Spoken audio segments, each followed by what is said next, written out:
வணக்கம் தோழர்களே. இன்றைக்கி பார்த்தீங்கன்னா 28 ஜூன் 2024 கரண்ட் அஃபேர்ஸ் பார்க்க போகிறோம். வாங்க வீடியோக்குள்ளே போகலாம். முதல்ல பார்த்தீங்கன்னா, தமிழ் பாரம்பரிய தற்காப்பு கலைப்பயிற்சி மற்றும் ஆராய்ச்சி மையம் எங்கு நிறுவப்படும் அப்படின்னு பார்த்தீங்கன்னா, கன்னியாகுமரியில். அடுத்ததாக பார்த்தீங்கன்னா, தமிழகத்தில் புதிய விமான நிலையம் எங்கு அமைக்கப்படும் அப்படின்னு பார்த்தீங்கன்னா, ஓசூர்.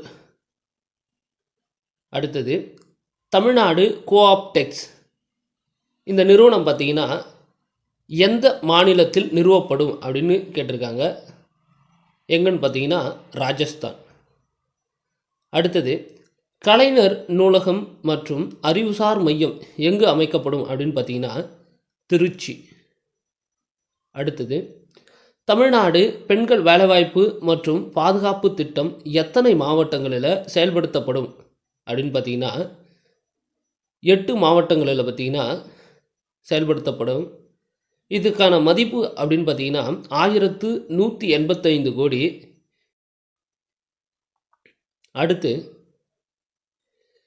சிகரம் தொடு திட்டத்தால் எத்தனை மாணவர்கள் பயனடைவார்கள் அப்படின்னு பார்த்தீங்கன்னா 1000 மாணவர்கள். அடுத்தது திறன் தமிழ்நாடு நிறைப்பள்ளிகள் திட்டத்தின் மதிப்பு எவ்வளவு அப்படின்னு பார்த்தீங்கன்னா 100 கோடி. அடுத்து பார்த்தீங்கன்னா பாரத் ஒலிம்பிக் ஆராய்ச்சி மற்றும் கல்வி மையம் எங்கு நிறுவப்பட்டது அப்படின்னு பார்த்தீங்கன்னா குஜராத்தில். அடுத்தது சர்வதேச சோலார் கூட்டணியில் 100வது உறுப்பினர் யாருன்னு பார்த்தீங்கன்னா பராகுவே. இந்த சர்வதேச சோலார் கூட்டணி என்பது பார்த்திங்கன்னா 2015 இந்தியாவும் ஃப்ரான்ஸும் ஏற்படுத்தப்பட்ட கூட்டணி தான் பார்த்திங்கன்னா இப்போது 100 உறுப்பினர் வரைக்கும் சேர்ந்துருக்கு. இதில் 100வது உறுப்பினராக சமீபத்தில் பராகுவே பார்த்திங்கன்னா இணைஞ்சிருக்காங்க. அடுத்ததாக பார்த்திங்கன்னா ஆப்ரேஷன் அஸ்ம் இஸ்தேகாம் தொடங்கிய நாடு எது அப்படின்னு பார்த்திங்கன்னா பாகிஸ்தான். இந்த ஆப்ரேஷன் எதுக்குன்னு பார்த்திங்கன்னா அதாவது உள்நாட்டு தீவிரவாத நடவடிக்கையும் வெளியிலிருந்து வரக்கூடிய தீவிரவாத நடவடிக்கையும் பார்த்திங்கன்னா கட்டுப்படுத்துவதற்காக பாகிஸ்தான் நாடு ஏற்படுத்தப்பட்ட ஆப்ரேஷன் தான் இந்த அஸ்ம் இஸ்தேகாம் அப்படின்னு சொல்லக்கூடிய ஒரு ஆப்ரேஷன். அடுத்தது புலனாய்வு பணியகத்தின் இயக்குனர் யார் அப்படின்னு பார்த்தீங்கன்னா தபன்குமார் தேகா அவர்கள். அடுத்தது நேட்டோவின் பொது செயலாளராக நியமிக்கப்பட்டவர் யார் அப்படின்னு பார்த்தீங்கன்னா மார்க் ரூட்டே. இந்த மார்க் ரூட்டே என்பவர் யாருன்னு பார்த்தீங்கன்னா டச்சு நாட்டை சேர்ந்தவர். அடுத்தது இந்த நேட்டோ அப்படின்னா நார்த் அட்லாண்டிக் ட்ரீட்டி ஆர்கனைசேஷன் அப்படின்னு சொல்லப்படுகிறது. இது 1949 தொடங்கப்பட்ட அமைப்பு. இது எங்கே இருக்குதுன்னு பார்த்தீங்கன்னா ப்ரூசல்ஸ் எங்கன்னு பார்த்தீங்கன்னா பெல்ஜியத்தில் பார்த்தீங்கன்னா அமைந்திருக்கு.